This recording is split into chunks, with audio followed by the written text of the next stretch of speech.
let know. Definitely give him a few seconds because he wants to be able to know we're going to be on. So he'll see this. We'll give him 15 seconds and we're on the air. We have no agendas, no pack. Oh, maybe we're not on the air. You want some? Oh gosh. Is anybody from IT here? I don't mind. Or not? Has anybody else got an agenda problem? Oh, No, nobody's getting online. I'm getting somewhere. There is a problem. I've got it. The agenda? Well, yeah, but they're going to want the whole packet, I think, and they can't get online. So,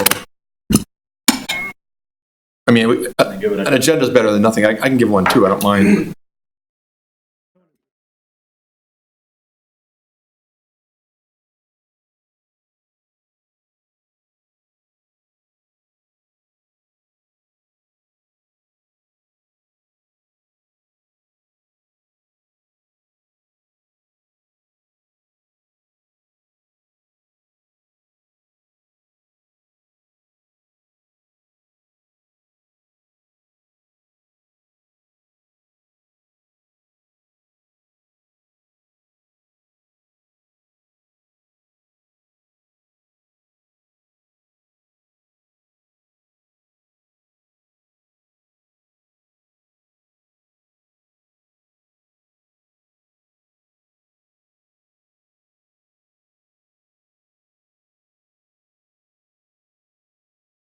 Good. Okay. All right. All right. You ready back there?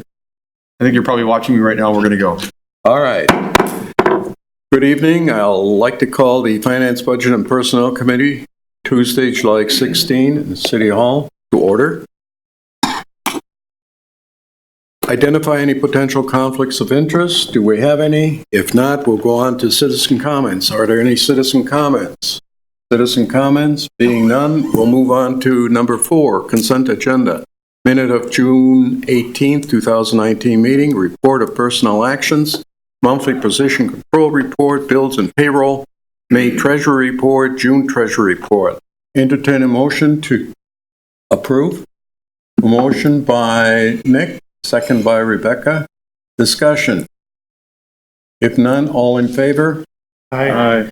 Motion passes. Item number 6, request to recommend approval to solicit proposals for administrative services related to the city's community development block grant revolving loan fund housing repair program, presented by Josh Miller, Director of Development Service. Josh.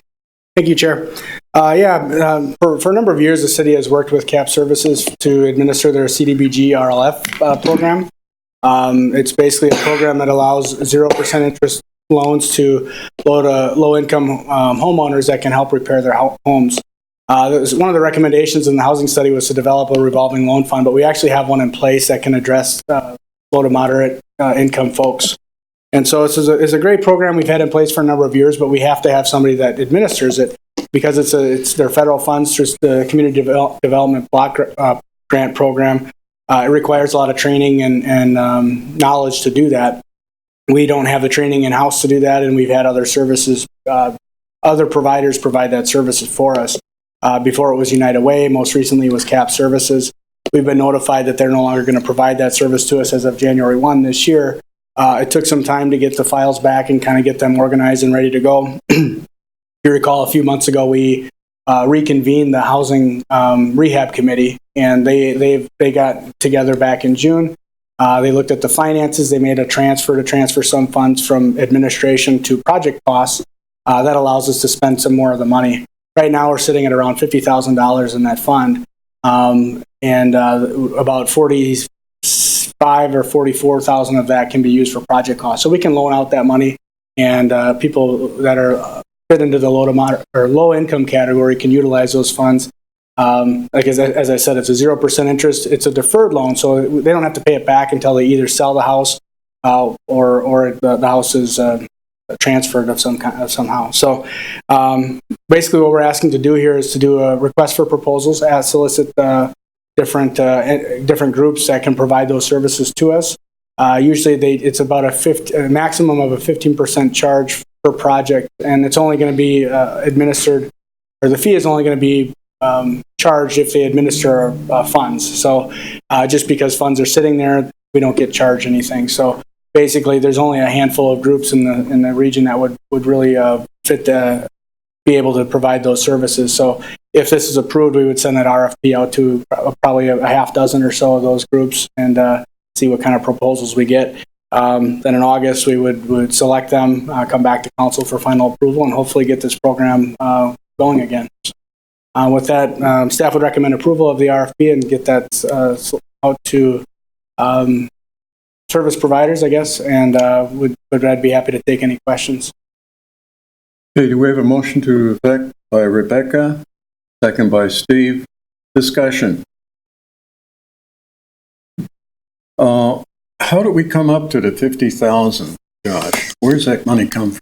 Well, we've had a number of rounds of, I shouldn't say a number, I think there's been 3 rounds of funds allocated to us from the CDBG program. And so throughout the time sometimes money goes out as people sell their homes, they pay that back into the fund, and then you can re-loan that money out. And so right now we've got about $390,000 that is out being utilized from this program. As people pay that off, we can continue to re-loan that out. Okay. So we have about $50,000. We've just received, I think, a recent payment of around $8,000. So, we want to utilize the funds. Once we utilize our funds, then we can utilize the region. They have a CDBG fund program as well. Okay, Tom? Thank you. You made the comment that there are 42 outstanding loans, approximately $390,000. What is the typical loan amount? I think it's around $10,000, typically for either a siding or roof repair or something like that. And we don't have any clue when those would be paid. It really depends, like you said, on when the house is either sold or transferred. Yeah, some of them have been out there for 30 years or longer, and it depends on when the property changes hands. And how are we tracking that? Our finance department tracks that. So we know if the house gets sold that we should be then getting repaid. Yeah, there's essentially a lien on the house, so when they do a title search, Okay. Okay. And who will be on the CDBG RLF RFP review committee? That's a good question. I don't think we've established. I think we'd probably have the Housing Rehabilitation Committee review that. I mean, they don't have a whole lot else to do, so this is kind of their. Does that include any council members? Yeah. Well, I'm just going to say, I think Josh maybe covered it, but we're safeguarded because those loans are filed as a lien against the property, so it doesn't require the tracking that it otherwise would, which is good, because otherwise, after 25 years, Well, that's my question. Right. Years, yeah. Right. So when they want to sell the house, we're right up there in front. Mm-hmm. Nick, did you want the floor? No, I was acknowledging that I'm on that. Oh, okay, thank you. All right, we have a motion on the floor and a second. There's no further discussion. All in favor? Aye. Opposed? None. Motion carries unanimously. Thank you. Thank you, Josh. Number 7, request to recommend approval of revision to policy number 3.525 FMLA presented by Jen Raku. Thank you. The family medical leave policy that you have in front of you is a policy that we've had for a number of years. Most recently, it was implemented and revised back in 2016. However, since that time, there have been some changes that are required by law. And based on that, as some questions had surfaced, we'd reached out to legal to look at our policy to ensure that we were still compliant.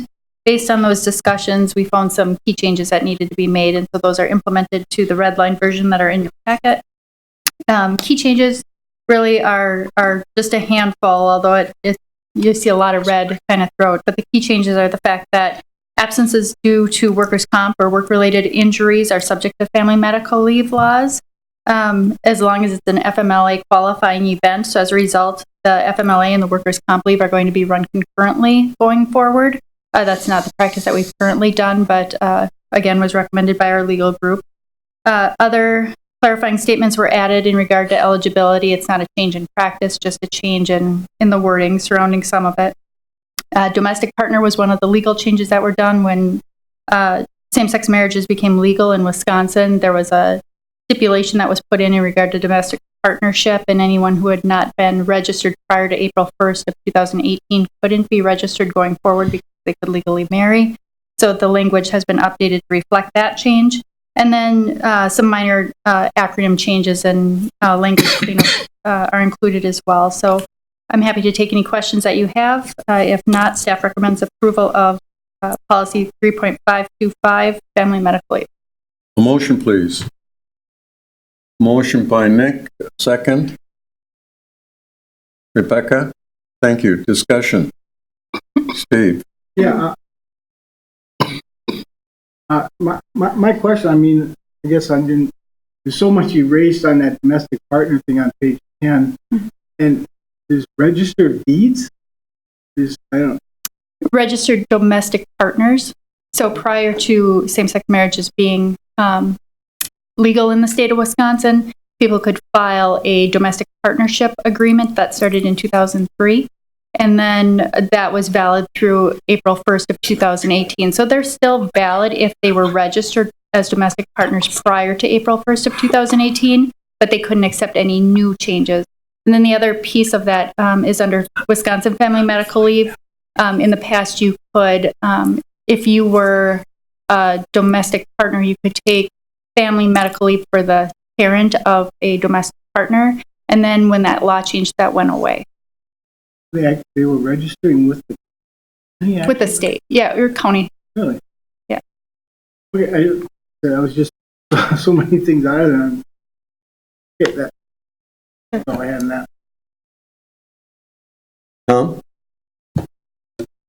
Thank you. So this is basically following laws further up the chain, right? Mm-hmm. So there's State really federal. not a lot of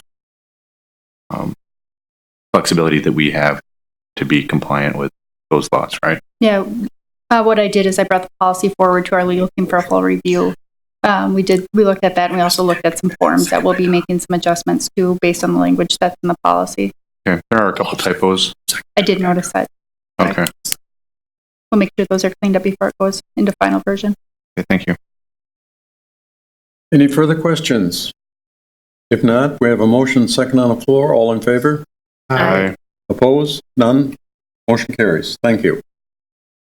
Item number 8. Request to recommend approval of new policy number 3.527, bone marrow and organ donations leave, presented by Jen. Thank you. So in follow-up to that same conversation that we had with legal, we had a discussion in regard to the fact there is a separate requirement, that's a very similar leave requirement for bone marrow and organ donation, but it's a little bit separate from family medical leave. Legal had recommended that we put this policy in place and also recommended that we keep it separate from our family medical leave policy. So what you'll see in your packet is a new policy that really focuses on leave for bone marrow or organ donation, talks about eligibility, the amount of time that's available under the leave, notice requirements, medical certification, return to work, kind of the same process that we typically follow with family medical leave, but again, the requirements are slightly different. So with that, we're looking to implement this new policy. We'd like to do that effective August 1st. So unless there are questions, I would ask for approval. A motion by Rebecca, second by Steve. Discussion. Seeing none, all in favor? Aye. Aye. Opposed? Motion carries. Thank you, Jen. Jen told me she had 5 of them tonight. Bye. Request to recommend approval of revision of policy number 3.115, formerly anti-harassment, now renamed Harassment-Free and Civil Workplace, presented by Jen. Thank you. So as we continue to look at policies and clean them up, one of the policies that was in need of revision was our harassment policy. It has not been updated since 1999. So really did a full overhaul on this policy. Key changes in this particular policy were really to expand some of the definitions that are in it to include not only harassment, which in the past had been sexual harassment and workplace harassment, but we wanted to expand that to do discrimination, discriminatory harassment, sexual harassment, bullying, and then spell out the different types of bullying, as well as retaliation, and then provide examples of each of those scenarios. So when you're looking at this policy, what you'll see, the key changes are pretty vast, pretty much all read. We removed quite a bit of the old language and put new language in. Wanted to ensure that employees knew how to address or report concerns of any type of harassment or bullying or discrimination that they would witness in the workplace, and that could be by either city employees or non-city employees, so customers, clients, vendors, visitors to the city, and how to address those. For employees, it addresses the potential consequences and talks about the fact that all city employees are expected to comply with the policy, and specifically that supervisors, if they're aware of the behavior or know about it, that they need to report that as part of their obligations to the city. So it's something that we hadn't had in our prior policy.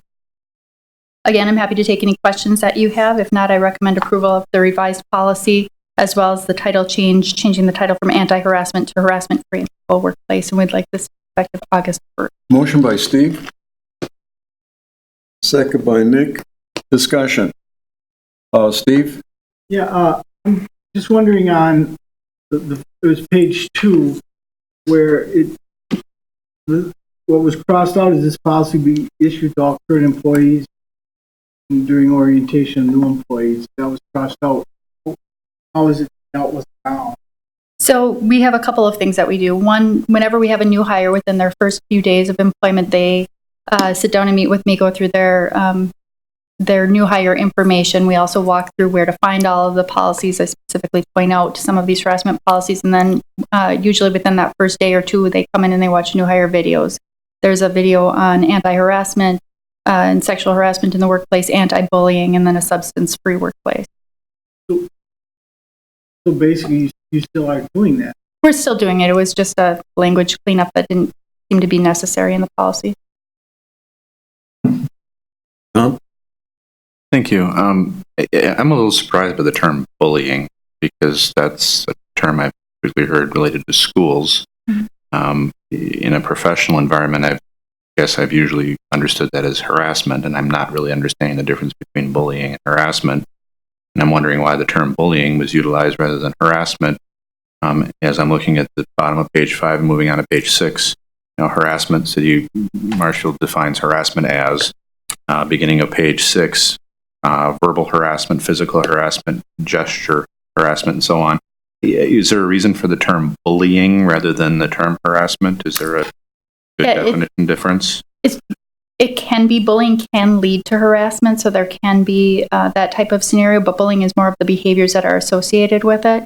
And then once it gets to a certain point, that type of behavior can become harassment that, isn't something obviously that we have to prohibit. So it's really just clarifying.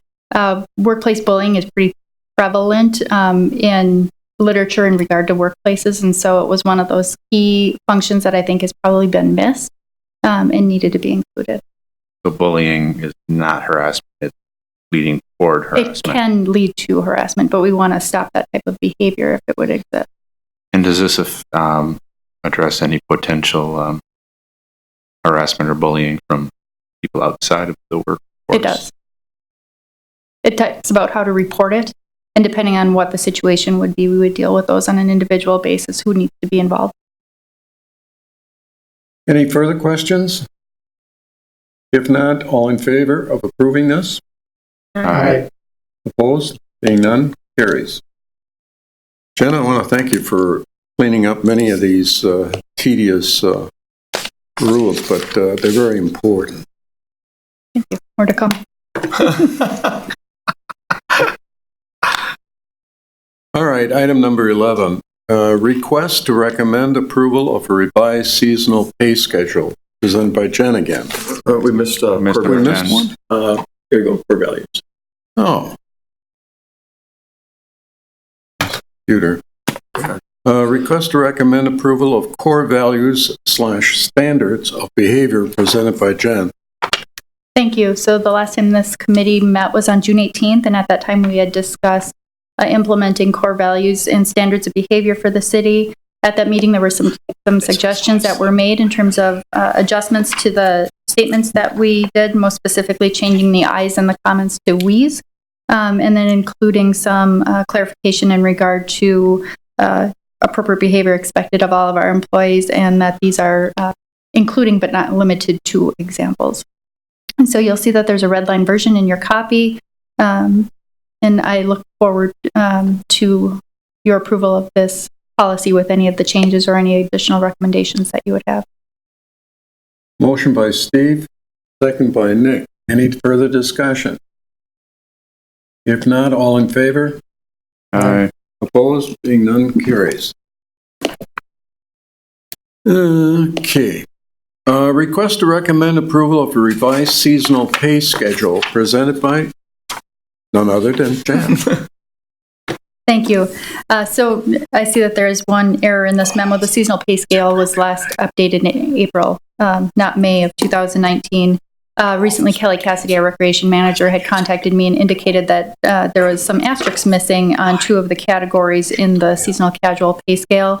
You can see that in level 4 and in level 5, there should be 3 asterisks in those sections, and on the back page with the 3 asterisks indicating level 4 needed to be included there. And ultimately what that does is it gives the Parks and Rec Department an ability to increase rates in those positions by 50 cents per year beyond the scale for a total of an additional $2. So the practice isn't changing, it's just that we had missed some asterisks on those bullets. Motion to approve by Rebecca, second by Tom. Any further questions? If not, all in favor? Aye. Motion carries. Thank you. Item number 12, Jen. What, Item number 12 was a closed session item. We're removing that item going forward. can you tell us why? The candidate that we were going to negotiate has since received acceptance of the position. Okay, thank you. Item number 13, suggest items for future agendas.